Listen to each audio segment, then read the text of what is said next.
एजुकल era में आप सभी का स्वागत है। ट्वेल्थ कॉमर्स वाणिज्य विषय हमारा अकाउंटेंसी और पार्ट लेसन जो हमारा अंश पूंजी का लेखांकन इशू ऑफ शेयर्स पर जिस टॉपिक को हम देख रहे हैं वो टॉपिक रोकड़ के अतिरिक्त किसी अन्य प्रतिफल के लिए अंशों का निर्गमन। तो पिछले वीडियो में मैंने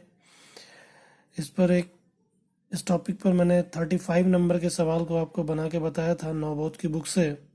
आज मैं उसी बुक से आपको क्वेश्चन नंबर 36 को बनाकर बताऊंगा।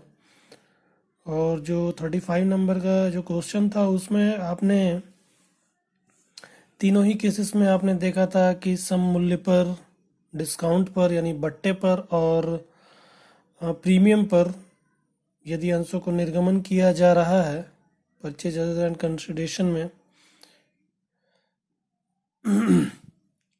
तो कैसे प्रविष्टियां की जाती हैं।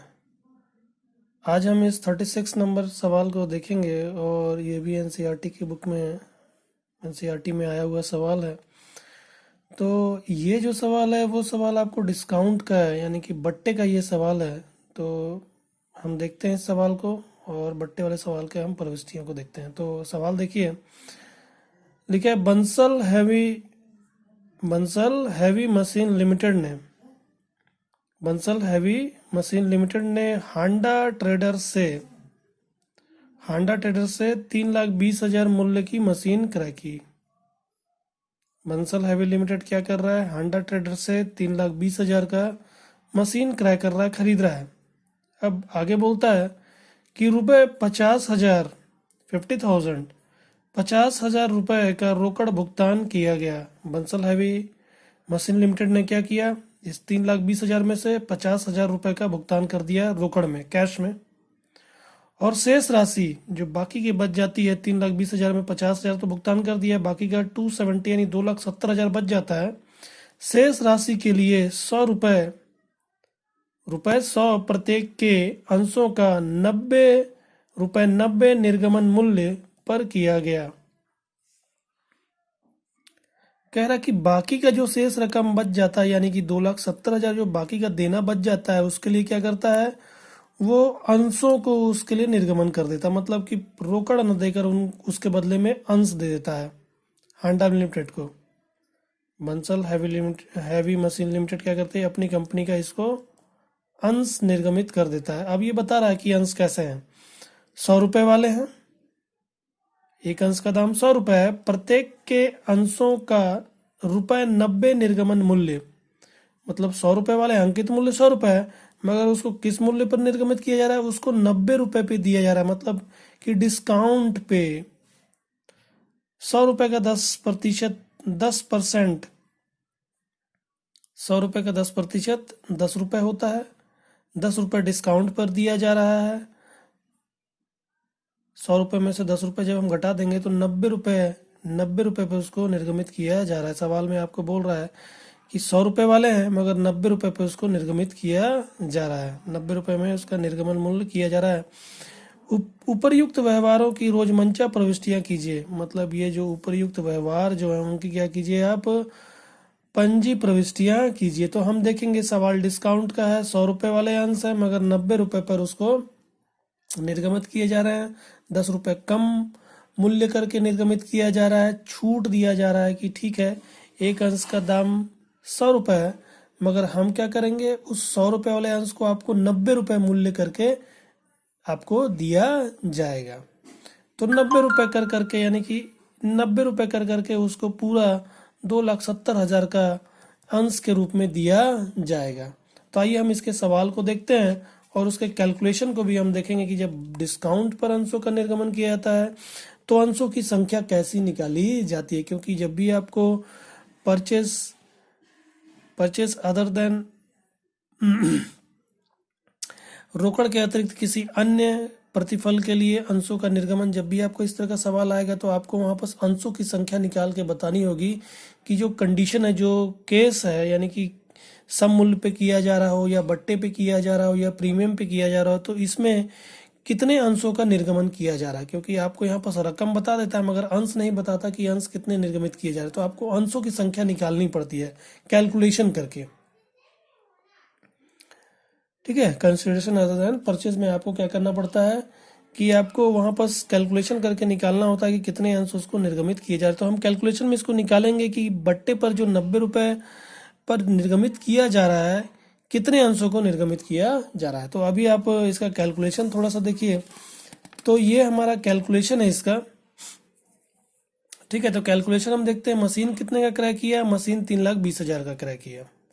अब इस पे 50,000 नहीं 50,000 उसी समय भुगतान कर दिया गया है। 3,20,000 में 50,000 रोकड़ में भुगतान कर दिया जा रहा है। तो रोकड़ भुगतान जब कर देंगे तो अब हमारा मूल्य कितने देने को रह जाएगा, 2,70,000 रुपये उसको देने को रह जाएगा। हांडा लिमिटेड को 2,70,000 रुपये दिया जाएगा, रोकड़ में ना देकर उसको अंशों के रूप में हम देंगे। कंपनी उसको अंशों के रूप में देगी तो 2,70,000, ठीक ना, 2,70,000 मूल्य के उसको अंश दिए जाएंगे। और एक अंश का मूल्य कितना होगा, एक अंश का निर्गमित मूल्य 90 रुपये होगा 10% डिस्काउंट पर। तो हम निकालते हैं अब अंशों की संख्या। बट्टे पर जब अंश निर्गमित किए जा रहे हैं तो हम अंशों की संख्या निकालते हैं। तो अंशों की संख्या निकालने के सूत्र लगेगा क्रय प्रतिफल की राशि, मतलब कितने का क्रय किया गया। तो 3,20,000 का क्रय किया गया है, 50,000 उसमें पेमेंट कर दिया गया, अभी 2,70,000 बचा हुआ है। ये इसी को ये जो 2,70,000 उस पर निकलेगा क्रय प्रतिफल की राशि 2,70,000, 50,000 का पेमेंट कर दिया गया। क्रय प्रतिफल की राशि 2,70,000, अंशों का निर्गमित मूल्य, मतलब अंशों का निर्गमन कितने पे किया जा रहा है, अंशों का निर्गमन 90 रुपए पे किया जा रहा है। एक अंश का दाम 90 रुपए रख दिया गया है, कर दिया गया। 100 रुपये उसका अंकित मूल्य था, 90 रुपये उसको कर दिया गया है। तो 2,70,000 भागित 90, 2,70,000 डिवाइडेड बाई 90 अपॉन 270 अपॉन 90। तो इस 2,70,000 को हम 90 से भाग देंगे, ये एक शून्य कट जाएगा, अंश और हर न्यूमरेटर डिनोमिनेटर अंश कट जाएगा। अब बच जाएगा 27,000 और यहाँ पास 9। जब इस 27,000 को 9 से भाग देंगे तो आएगा 3,000, यानी कि 3,000 अंश निर्गमित किए जा रहे हैं। 3,000 अंश कितने रुपए वाले, अंकित मूल्य 100 रुपए का है। 3,000 अंश उसको निर्गमित किए जा रहे हैं, अंकित मूल्य 100 रुपए का है, डिस्काउंट करके 90 रुपए, ठीक है। तो हम पूंजी को देखते हैं, क्योंकि पूंजी जो लिखाएगी वो अंकित मूल्य से लिखाएगी। पूंजी जब भी आप लिखते हैं तो पूंजी को अंकित मूल्य से लिखा जाता है, डिस्काउंट पर आप नहीं लिखेंगे। तो 3,000 अंशों को उसको निर्गमित किया जा रहा है, 100 रुपए वाले अंश है, अंकित मूल्य 100 रुपए का है, तो पूंजी होती है 3 लाख। 3 लाख के उसको अंश दिए जा रहे हैं, 3 लाख के अंश दिए जा रहे हैं, मगर प्रतिफल कितने का है, 2,70,000 का। यानी मशीन तो 2,70,000 की ही है, मगर उसके बदले में उसको 3 लाख के अंश निर्गमित किए जा रहे हैं, क्योंकि हमने 3,000 अंश उसको दिया है। तो 3 लाख, जहाँ पर 3 लाख उसको 3 लाख के अंश उसको निर्गमित किए जा रहे हैं, जबकि प्रतिफल जो 2,70,000 का ही प्राप्त हो रहा है। 30,000 रुपये हमने अपने अंशों के मूल्य में डिस्काउंट दे दिया है। मतलब हम ये मान रहे हैं कि भले ही उससे 2,70,000 की मशीनरी हमको प्राप्त हुई है और हम उसको 3 लाख के अंश निर्गमित कर रहे हैं। किस लिए कर रहे हैं, 30,000 हमने उसको क्या किया है, छूट दे दिया है कि आप 2,70,000 की मशीन दीजिए, हम आपको 3 लाख का अंश दे देंगे, यानी 30,000 रुपये हम आपका छोड़ देंगे, ठीक है। तो यहाँ पर डिस्काउंट हमारा आता है 30,000, पूंजी हमारी होती है 3 लाख, डिस्काउंट 30,000 और पूंजी हमारी होती है 3 लाख। इसकी प्रविष्टि का आप याद रखिएगा, पूंजी हमारी 3 लाख की और डिस्काउंट हमारा 30,000, यानी बट्टा हमारा 30,000 का होगा। इसकी प्रविष्टि को हम देखते हैं।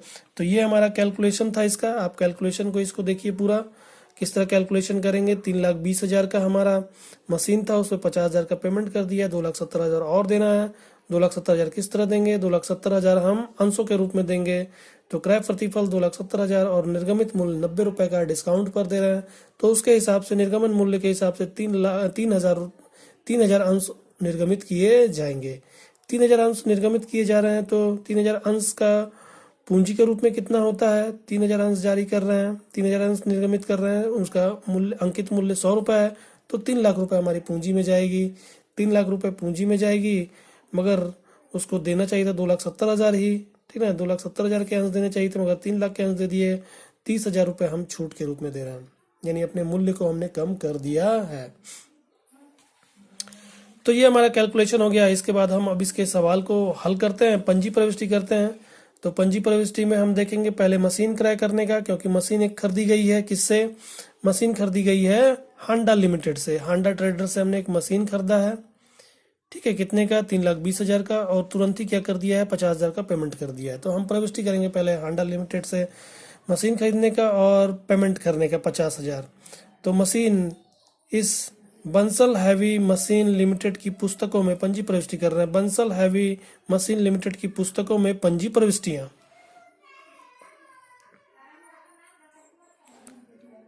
बंसल हैवी मशीन लिमिटेड की पुस्तकों में पंजी प्रविष्टियां। दिनांक, विवरण, राशि, विकलन राशि, समाकलन। तो पहला प्रविष्टि मशीन परचेस करने की। कंपनी बताएगी कि उसके पास मशीन आएगा। मशीन आता है तो डेबिट संपत्ति है, संपत्ति आती है तो डेबिट, और जाती है तो क्रेडिट। मशीन बन रही है, डेबिट होगी।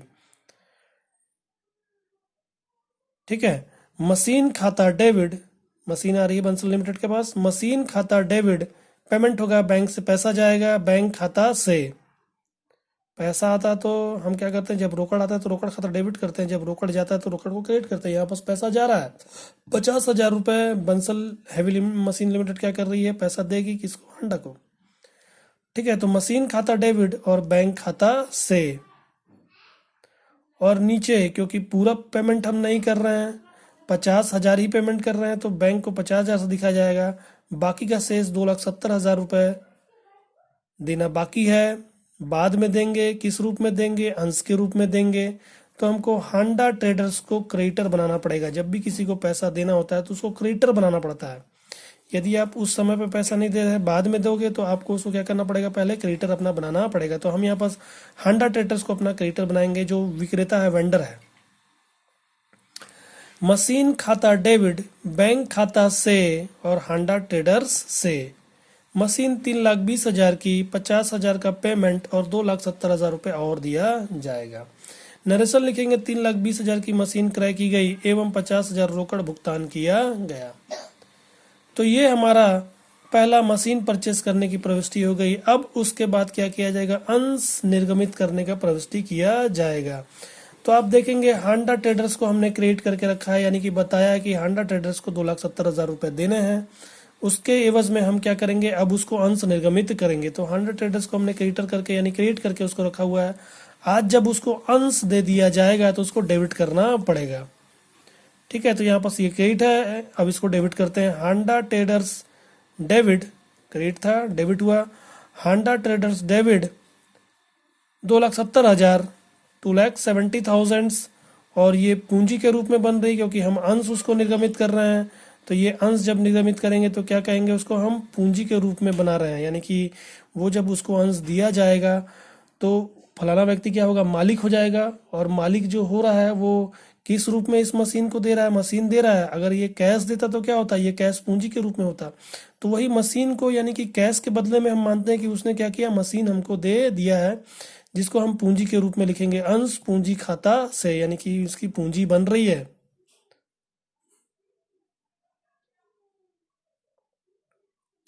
ठीक है, हांडा ट्रेडर्स डेबिट अंश पूंजी खाता से।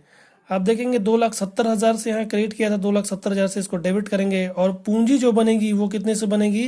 3,00,000 से बनेगी, क्योंकि कैलकुलेशन में हमने देखा है कि 3,000 अंश उसको निर्गमित किए जा रहे हैं। एक अंश का अंकित मूल्य 100 रुपये है, 3,00,000 रुपये होता है। तो हम यहाँ पास इसको क्रेडिट करेंगे 3,00,000 से। अब आप देखेंगे डिफरेंस आ जाएगा 2,70,000, यहाँ पास 3,00,000, 30,000 का डिफरेंस आ रहा है। क्यों आ रहा है? वो डिस्काउंट के चलते आ रहा है, जो आपने छूट दिया, बट्टा दिया है। ठीक है, तो यहाँ पास बट्टे को आपको डेबिट करना पड़ेगा। वैसे भी जब भी हम बट्टा किसी को देते हैं, जब कोई बट्टा दिया जाता है तो बट्टा को डेबिट करना पड़ता है, क्योंकि बट्टा हानि है एक प्रकार से। यहाँ पास आप देखेंगे तो ये कैपिटल लॉस है। ठीक है, अंशों पर बट्टा खाता डेबिट। हांडा ट्रेडर्स खाता डेबिट, अंशों पर बट्टा खाता डेबिट, अंश पूंजी खाता से। 2,70,000 से हांडा ट्रेडर्स को बंद क्लोज किया जाएगा।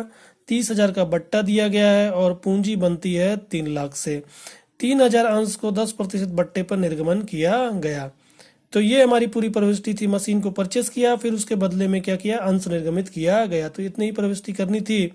ठीक है, जब भी आपको इस तरह का सवाल आएगा तो आपको क्या करना होगा, जो आपको प्रतिफल मिल रहा है उसको आप उसकी प्रविष्टि करनी होगी, फिर उसके बाद उसके बदले जो अंश निर्गमित किए जा रहे हैं उसकी प्रविष्टि आपको करनी होगी। तो हमने इस 36 नंबर सवाल को देखा। ये 36 नंबर सवाल जो डिस्काउंट पर आधारित था, हमने उसके सवाल को देखा, उसके कैलकुलेशन को देखा। तो आशा करता हूँ कि आपको ये सवाल का जो हल था वो आसानी से समझ आया होगा। यदि आपको समझ नहीं आ रहा होगा तो प्लीज़ कमेंट बॉक्स में आप मुझको कमेंट करके बता सकते हैं कि सवाल में ये परेशानी जा रही है, तो मैं आपके समस्याओं को हल करने की कोशिश करूँगा। तो आज के लिए इतना ही, धन्यवाद। और अगर आपने इसका जो रोकड़ के अतिरिक्त किसी अन्य प्रतिफल के लिए अंशों का निर्गमन जो इसका पिछला वीडियो नहीं देखा है तो उस वीडियो को आप देख लीजिए। उसमें मैंने थियोरटिकल भी इसका समझाया हुआ है, उस थ्योरी को देखिए। फिर उसके बाद एक 35 नंबर का सवाल भी मैंने बनाया है, फिर उसके बाद आप इस 36 नंबर सवाल को देखिए, तो आपको आसानी से समझ आएगा। तो धन्यवाद। यदि आपको मेरा वीडियो अच्छा लग रहा हो तो प्लीज़ इसको सब्सक्राइब, लाइक और शेयर करना ना भूलें। आज के लिए इतना ही, धन्यवाद।